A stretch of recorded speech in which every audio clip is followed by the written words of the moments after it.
வணக்கம் நேயர்களே, இது tamilnadodi.comஇன் சித்தா. இன்னைக்கு நம்ம முடக்கத்தான் கீரை மருத்துவ பயன்களை பற்றி பார்ப்போம். முடக்கத்தான் கீரையுடன் சிறிது சதக்குப்பை சேர்த்து கஷாயமாக சாப்பிட்டு வந்தால் சிறுநீர் தாராளமாக பிரியும். முடக்கத்தான் கீரையுடன் சிறிது வாய்விலங்காயை சேர்த்து அரைத்து நெல்லிக்காய் அளவில் இரவு உணவுக்கு பிறகு சாப்பிட்டு வந்தால் மலச்சிக்கல் சரியாகும். முடக்கத்தான் கீரையுடன் சின்ன வெங்காயம், ஜீரகம், மஞ்சத்தூள் ஆகியவற்றை சேர்த்து கஷாயம் செய்து சாப்பிட்டால் நன்கு பசி எடுக்கும். முடக்கத்தான், வாதநாராயண் இரண்டையும் சம அளவு எடுத்து பூண்டு ஒரு பல், மஞ்சத்தூள் 2 சிட்டிகை சேர்த்து அரைத்து அதிகாலையில் தொடர்ந்து சாப்பிட்டு வந்தால் எப்படிப்பட்ட மூட்டு வலியும் குணமாகும்.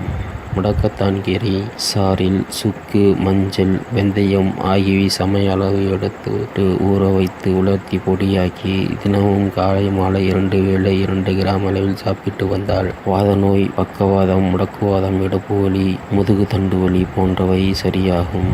முடக்கத்தான் கீரை சாறில் உளுந்து, கருப்பு எள் இரண்டையும் சம அளவு எடுத்து ஊற வைத்து உலர்த்தி பொடியாக்கி 2 ஸ்பூன் அளவு எடுத்து சின்ன வெங்காயம் சேர்த்து கஞ்சி காய்த்து குடித்தால் உடல் வலிமை உண்டாகும். முடக்கத்தான் கீரை சாறில் சிறிது மஞ்சத்தூள் கலந்து படை, சொறிசிரங்கு, கரப்பான் போன்ற தோல் நோய்கள் மீது பூசி வந்தால் குணமாகும்.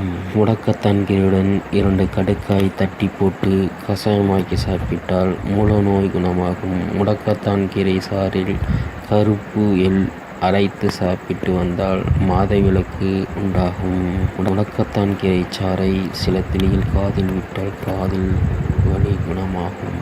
நன்றி, வணக்கம்.